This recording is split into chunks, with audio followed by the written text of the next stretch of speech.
अपराध भनेको के हो नै प्राय नेपालमा नेपालीहरूलाई हामी साधारण जनतालाई अपराध भनेको के हो भन्ने नै थाहा हुँदैन। कतिपय क्रियाकलापहरू हामीले गरिरहेका हुन्छौँ, यो अपराध हो र जस्तो लाग्छ। उदाहरणको रूपमा बुवा आमाले बच्चालाई गाली गर्ने कुट्ने अपराध हो र मेरो छोराछोरी हो मैले त कुट्न पाइहाल्छु नि भन्ने कुरा पनि थाहा हुँदैन।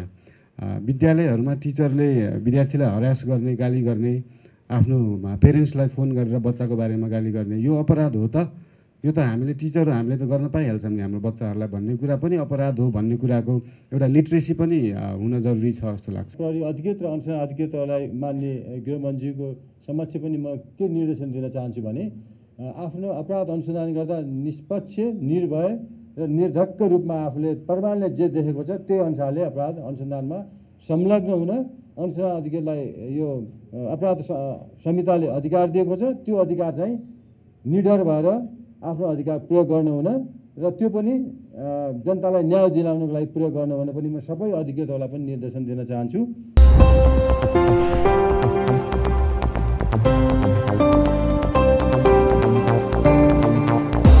आज निकै खुसी लागेको छ। आज हामी तेस्रो पटक नेपाल प्रहरीले आयोजना गरेको कार्यक्रममा आउन पाउँदा र पहिला पनि विभिन्न कार्यक्रमहरू ट्राफिक प्रहरी सम्बन्धी, नो हर्न सम्बन्धी कार्यक्रमहरूमा गएका थियौँ।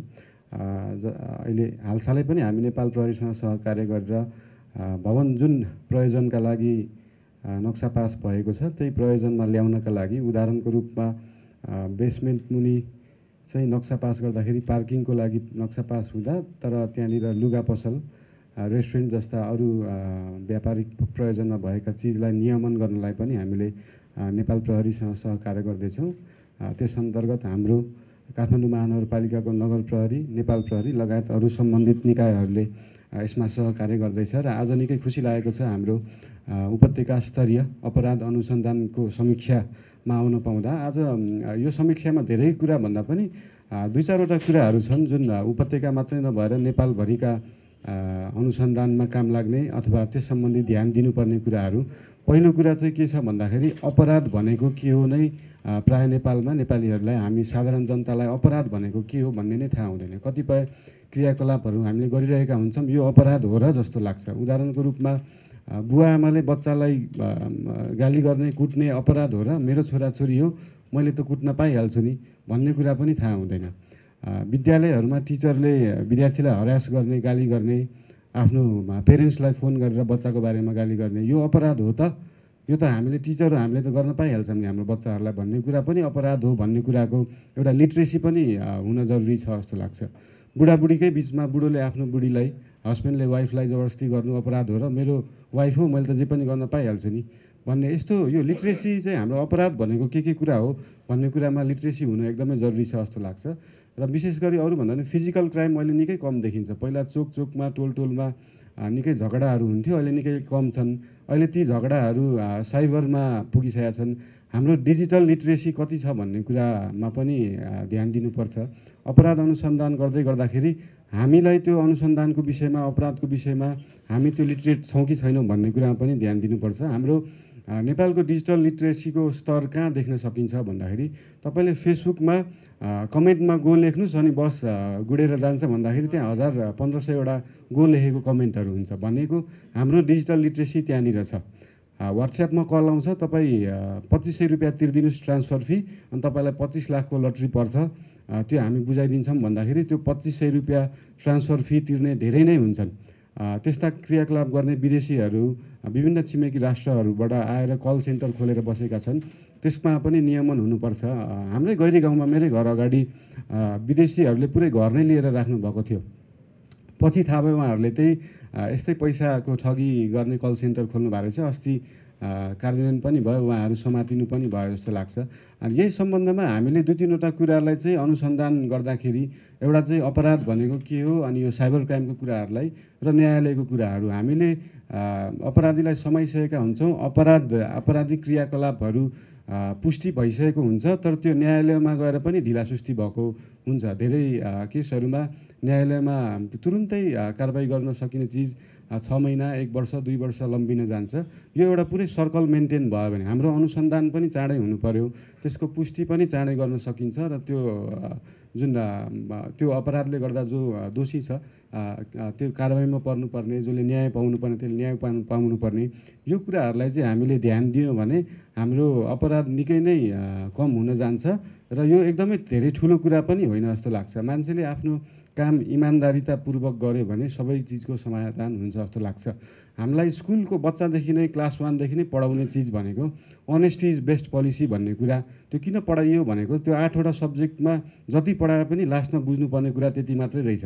मान्छे अनेस्ट हुनु, इमान्दार हुनु भनेको त्यो 90% काम त्यहीबाट हुन जाँदो रहेछ। त्यही भएर हाम्रो विभिन्न सरकारी निकायहरू, सबै सम्बन्धित निकायहरू, सरकारका तहहरू हामी इमान्दार भएर काम गऱ्यौँ, हामीले आफ्नो मनको कुरा चाहिँ इमान्दारितापूर्वक गर्न थाल्यौँ भने, हामीले गऱ्यौँ भने चाहिँ हाम्रो अपराधलाई न्यूनीकरण गर्नलाई धेरै नै सहज हुन्छ जस्तो लाग्छ। र आज यो कार्यक्रममा बोलाइदिनु भएकोमा फेरि पनि धेरै धेरै धन्यवाद। तपाईँहरूलाई शुभकामना दिन चाहन्छु र आगामी दिनहरूमा पनि नेपाल प्रहरी र काठमाडौँ महानगरपालिकाले सहकार्य गर्ने नै छ।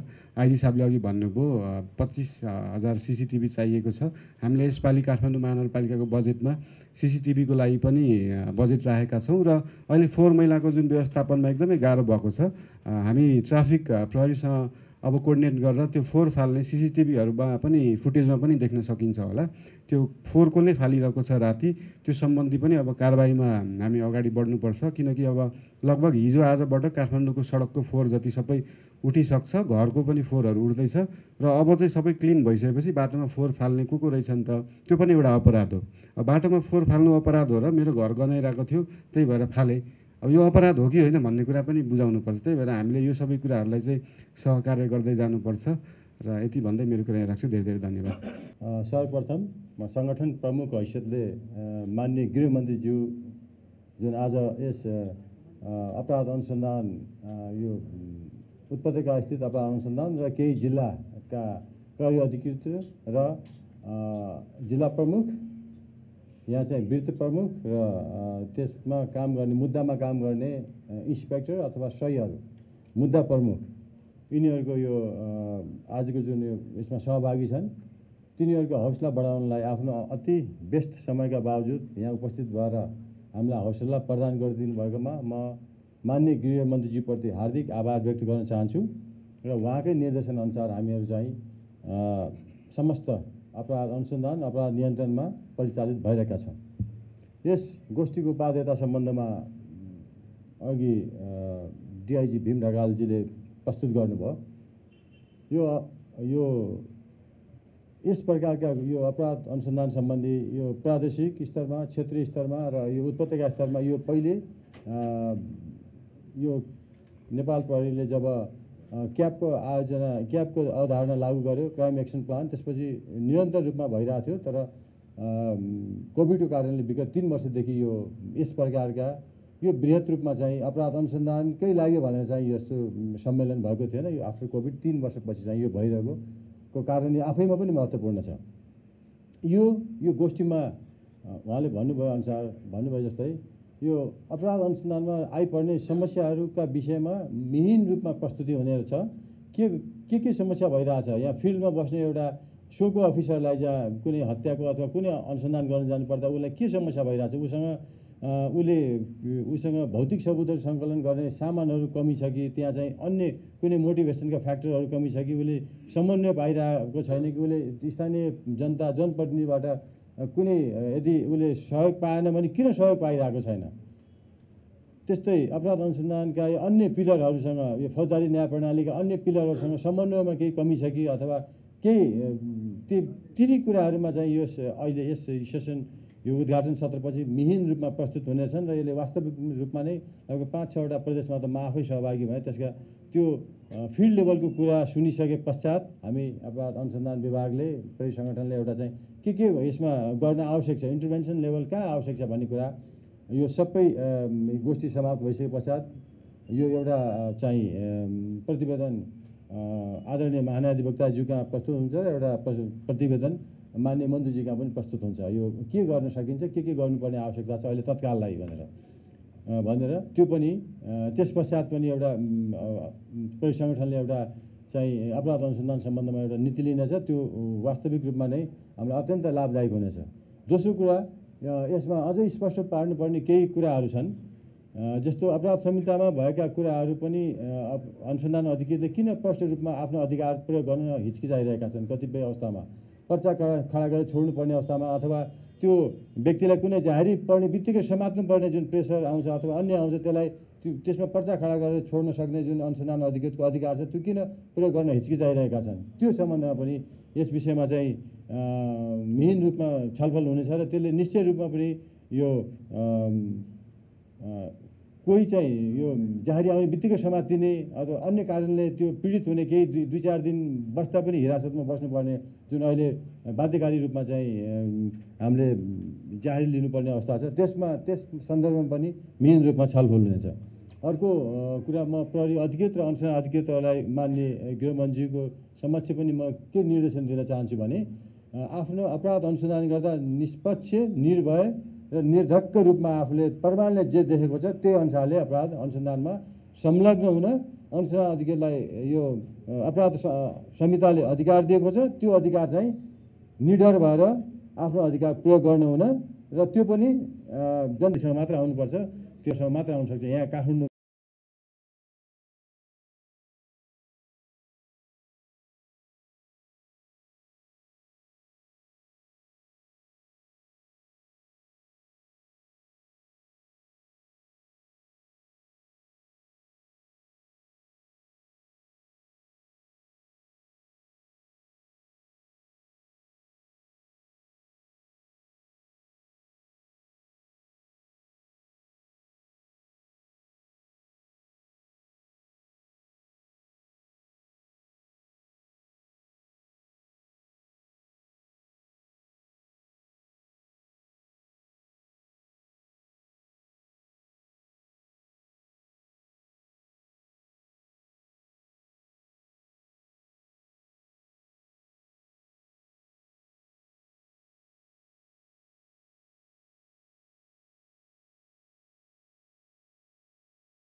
आजको यो कार्यक्रमको विषय अत्यन्तै महत्त्वपूर्ण छ, गहन छ र यो विषयमा छलफल हुन आवश्यक छ र यो विषयमा छलफल गर्ने उद्देश्य जुन लिनुभएको छ त्यो उद्देश्य पछिल्लो सेसनमा वृहत रूपमा छलफल हुनेछ, त्यसको समीक्षा हुनेछ, विश्लेषण हुनेछ र त्यसको प्रतिवेदन र त्यसका सरसल्लाह र सुझावहरू फिडब्याक हामीलाई आउनेछ भन्ने कुरामा म विश्वस्त छु र उक्त प्रतिवेदनलाई कार्यान्वयन गर्नका लागि नेपाल सरकार र नेपाल सरकारको महान्यायाधिवक्ताको कार्यालय त्यसप्रति प्रतिबद्धता व्यक्त गर्दछ। विषयवस्तुहरूको गहनतालाई मध्यनजर गरेर धेरै विषयवस्तुहरू भए पनि समय अत्यन्तै थोरै भएकोले म थोरै कुराहरू यहाँलाई निवेदन गर्न चाहन्छु। प्रथमतः यो अनुसन्धानको पाटो र अभियोजनको पाटो र न्याय सम्पादनको पाटो, तीनटा कम्पोनेन्टबाट मात्रै पीडितलाई न्याय हुने र पीडकलाई सजाय र दण्ड हुने यी आधारशिला हुन् र त्यसो भएको कारणले गर्दाखेरि अनुसन्धानको जिम्मेवारी दिइरहँदा अनुसन्धान गर्ने प्रहरी अधिकृतज्यूहरूको मनोबल उठाउन हामीलाई आवश्यक छ जस्तो मलाई लाग्दछ र अन्य विदेशी अनुसन्धानकर्मीहरूको सँगसँगै नेपालको कन्टेन्टमा प्रहरीहरूको जुन अनुसन्धान गर्ने कार्यशैली, उनीहरूको विधि प्रक्रिया जे छ र त्यो विश्वमै उत्कृष्ट रूपमा हामीले नेपाल प्रहरीको अनुसन्धानलाई लिने गरेका छौँ, यसमा कुनै दुई मत छैन।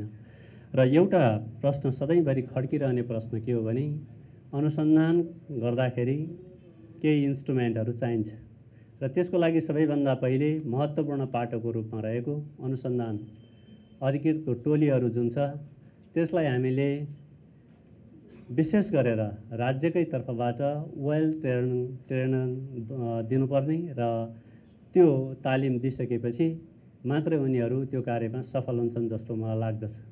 त्यसको लागि राज्यले छुट्टै एउटा मेकानिजम खडा गरेर यहाँ माननीय गृहमन्त्रीजी हुनुहुन्छ र त्यो स्पेसियल रूपमा स्पेसिफिक एउटा टिम बनाएर राख्नुपर्ने मैले अनुभव गरेको छु र त्यसो भएको कारणले गर्दाखेरि नयाँ घटनाहरू घट्ने गर्छन्, नयाँ कानुनहरू आउँछन् र अपराधीहरूले पनि स्वरूपहरू बदलेर नयाँ किसिमका घटनाहरू हुने गर्छन् र त्यसको अनुसन्धान गर्नका लागि हामीले त विशेष रूपमा चाहिँ त्यसलाई ध्यान दिनुपर्ने अवस्था रहेको छ र त्यसो भएको कारणले गर्दाखेरि महत्त्वपूर्ण पाटोको रूपमा रहेको अनुसन्धान भइसके पश्चात अनुसन्धान गर्दाखेरि निष्पक्ष, स्वतन्त्र र निर्विवाद रूपमा सत्य, तथ्य र भौतिक प्रमाणहरूलाई बटुलेर त्यसको अनुसन्धान हुनुपर्दछ र उहाँलाई स्वतन्त्रपूर्वक रूपमा चाहिँ नि काम गर्ने अवसर दिनुपर्दछ जस्तो मलाई लाग्दछ।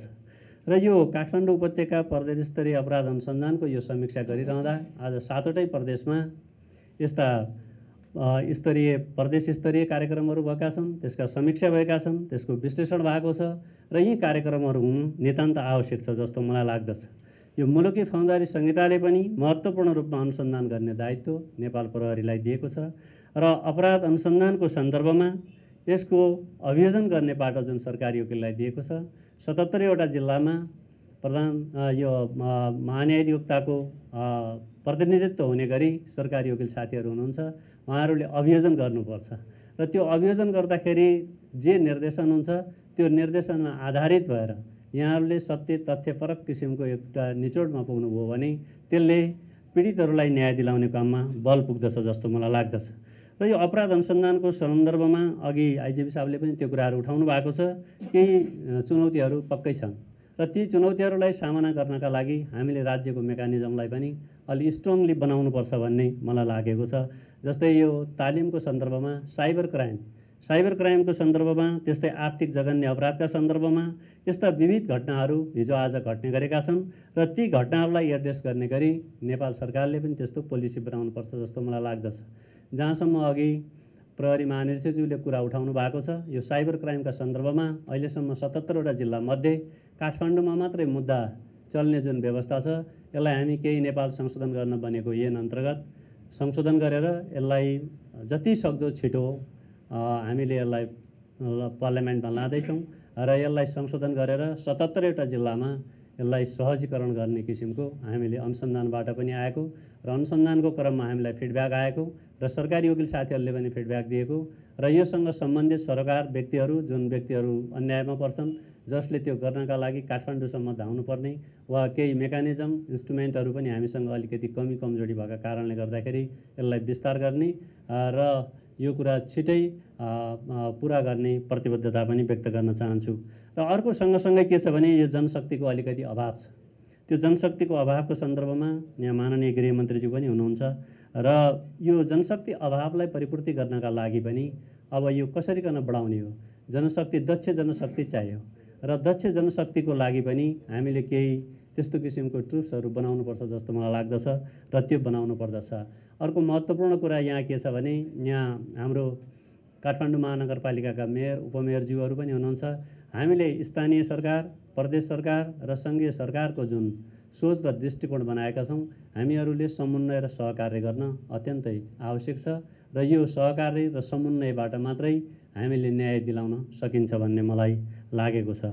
र त्यस्तै गरिकन एउटा अर्को महत्त्वपूर्ण पाटोको रूपमा रहेको के छ भने यो प्रादेशिक रूपमा चाहिँ यो विधि विज्ञान प्रयोगशाला हुन नितान्त आवश्यक छ। यो फिल्ड भिजिट गर्दै गर्दा, फिल्डमा गइरहँदा अनुसन्धानको क्रममा हामीले केही कैदीबन्दीहरू, कारागारको अवस्था बुझ्दै गर्दा त्यो एउटा टटकार रूपमा रहेको छ र यो कुरा म माननीय गृहमन्त्रीज्यूलाई पनि अनुरोध गर्न चाहन्छु। यो 7वटै प्रदेशमा कम्तीमा पनि प्रादेशिक यो विधि विज्ञान प्रयोगशाला हुन आवश्यक छ। अत्यन्तै ढिलो परीक्षण भएर आउने र त्यसले गर्दाखेरि धेरै बेरसम्म थुनामा बसिरहनु पर्ने यो अवस्था आएको छ र यसको सन्दर्भमा यहाँ प्रहरी अनुसन्धान अधिकृतज्यूहरूलाई मेरो निवेदन गराइ के छ भने अहिले अब जस्तै फर इक्जाम्पल यहाँहरूलाई म निवेदन गर्न चाहन्छु, लागु औषधका सन्दर्भमा फलाना ट्याब्लेट भनेर यदि लेखिएको छ भने जस्तै 3000 जरिवाना हुन्छ भने त्यसमा अब करिब 70 दिन मान्छे थुनिएको अवस्था छ। यो सन्दर्भमा सरकारी वकिलसँग यहाँहरूले समन्वय र सहकार्य गरेर जसको रिजल्ट अनन्तगत नै 3000 रुपियाँ हुन्छ भने 80-70 दिन थुनिनुपर्ने आवश्यकता देखिँदैन र यसको लागि चाहिँ अनुसन्धान कर्मीज्यूहरू यहाँ हुनुहुन्छ र अभियोजन पक्ष सरकारी वकिलसँग समन्वय गरेर त्यस्ता किसिमका घटनाहरू छन् भने त्यसको परीक्षणलाई कुरिरहनुपर्ने अवस्था रहँदैन र केही विशेष प्रकृतिका मुद्दाहरू हुन्छन् जसमा लामो समयसम्म अनुसन्धान गर्नुपर्ने हुन्छ र अनुसन्धानको परीक्षणको रिपोर्ट नआइकन मुद्दाको वस्तुगत स्थिति र त्यसले पार्ने प्रभावहरूलाई मध्यनजर गर्नुपर्ने हुन्छ। ती कुराहरूका सन्दर्भमा ल्याब परीक्षण नआइसक्दाखेरि थुन्नुपर्ने आवश्यकता हुन्छ भने यस्तो जुन प्रष्ट रूपमा नै यति हुन्छ भनेर किटानी व्यवस्था भएको छ त्यसमा लामो समयसम्म थुन्न आवश्यक नभएकोले यो सहकार्य र समन्वय सरकारी वकिलसँग गर्न अनुसन्धान अधिकारीज्यूहरूसँग निवेदन गर्न चाहन्छु। र अर्को कुरो के भने समय सापेक्ष हामीले ऐन कानुनहरू पनि परिमार्जित गर्दै जानुपर्दछ। 2075 भाद्र 1 गतेदेखि लागू भएको फौजदारी संहिता र त्यस्तै गरिकन यसका कार्यविधि लगायतका कुराहरू जुन छन् यी केही हाम्रा अस्पष्टहरू पनि छन् र त्यो अस्पष्ट भएका कुराहरूलाई पनि हामीले संविधान कानुन सम्मत रूपमा चाहिँ आएका व्यवहारिक कठिनाइहरूलाई सम्बोधन हुने गरी परिमार्जित गर्नुपर्ने आवश्यकता महसुस गरेको छौँ। र त्यस्तै गरिकन हामीले अघि यहाँ मेयरज्यूले उठाउनु भयो एउटा कुरा, जस्तै आफूले आफ्नो घरमा राखेको फोहोर सडकमा फाल्दै गर्दा त्यसलाई कस्तो किसिमको अपराध मान्ने, यस्तो किसिमको कुराहरूलाई हामीले साधारणतया अपराध भन्दा पनि यो पब्लिक कन्साइन्सको विषयवस्तु पनि भएको र पब्लिक अवेरनेस गराउनु पर्ने महत्त्वपूर्ण पाटो भएको कारणले सचेतना कार्यक्रमहरू ल्याउनुपर्छ जस्तो मलाई लाग्दछ। त्यसो भएको कारणले गर्दाखेरि मैले यहाँलाई प्रष्ट के निवेदन गर्न चाहेँ भने अनुसन्धान राम्रोसँग भएन भने, अभियोजन राम्रोसँग भएन भने न्याय सम्पादनमा कठिनाइ हुने गर्दछ। न्याय सम्पादन गर्दाखेरि न्यायमूर्तिज्यूहरूले पनि कहिलेकाहीँ आफ्ना कमी कमजोरीहरू त देखिन्छन् र धेरै लामो मेहनतबाट, धेरै राम्रो अनुसन्धानबाट र प्रमाण कागजहरूको विश्लेषण गरेर ल्याएका मुद्दाहरू पनि अदालतमा यदाकदा छुट्ने गरेको त्यो वस्तुगत स्थिति यहाँहरू समक्ष राख्न चाहन्छु। वास्तवमा भन्ने हो भने यी कुराहरूका सन्दर्भमा त्रिपक्षीय अनुसन्धान, अभियोजन र न्यायमूर्तिहरू अथवा अदालतको पनि विशेष योगदान रहने हुँदा यसमा कम्पिटेन्ट जजको रूपलाई पनि हामीले महत्त्वपूर्ण रूपमा हेर्नुपर्ने हुन्छ र योग्य कर्मठ दक्ष व्यक्तिहरू यदि अदालतमा नियुक्ति भयो भने त्यो न्याय निरूपणमा पनि सजिलो हुन्छ जस्तो मलाई लाग्दछ। त्यसै गरी अहिले एउटा चुनौतीको विषय के छ भने अनुसन्धानको क्रममा वा अभियोजनको क्रममा बदनीय दृष्टिकोणले कसैलाई मुद्दा लगायो भने अभियोजनकर्ता र अनुसन्धानकर्तालाई पनि क्षतिपूर्तिको माग गर्न सक्ने, उनीहरूलाई कारबाही कैदको माग गर्न सक्ने यस्तो किसिमको अवस्था छ। यसप्रति पनि सजग रहेर आफ्नो योग्यता, दक्षता निर्धक्क रूपमा चाहिँ आफूले प्रयोग गर्न पाउने ऐन कानुनको परिधिभित्र रही यस्तो कार्य गर्नका लागि अनुरोध गर्दछु। र अन्तमा मैले यहाँहरूलाई के निवेदन गर्न चाहन्छु भने यसको पटक पटक अब हाम्रो समन्वय समिति पनि छ, अनुसन्धान र अभियोजन र न्याय सम्पादनको सिलसिलामा बस्ने जजहरूको बिचमा पनि समन्वय हुन आवश्यक छ र त्यसको अर्को पाटो राज्यले यसलाई विशेष महत्त्व दिनुपर्दछ। अब संविधानले भनेको के भने हामीले मान्छेलाई कैदमा मात्र राख्नु महत्त्वपूर्ण कुरा होइन, मानवोचित व्यवहार भयो कि भएन अन्तर्राष्ट्रिय दृष्टिकोणले पनि हेर्नुपर्ने हुन्छ। आज कैदी बन्दीको अवस्था अत्यन्त जर्जर अवस्थामा छ, इन्फ्रास्ट्रक्चरहरू धेरै राम्रा बनेका छैन, कैदी सुधारहरू बन्दीहरू गृह बनाउन आवश्यक छ र यसमा गभर्मेन्टको पोलिसीमा यसपालि आएको छ। मलाई आशा छ र आउँदा दिनहरूमा कम्तीमा पनि हामीले थुनामा राख्ने मात्र होइन, थुनामा रहेका व्यक्तिहरूको मानवोचित व्यवहारका लागि पनि ध्यान दिनुपर्दछ र यसमा माननीय गृहमन्त्रीज्यूलाई म अनुरोध गर्न चाहन्छु यो पालिको पोलिसीमा ती कुराहरू आएका छन्, केही कारागारहरूमा सुधार होस्, बन्दी गृहहरूमा राख्ने बन्दीहरूले पनि मानव अधिकारको उचित प्रयोग गर्न पाओस् भन्ने सोच र धारणाका साथ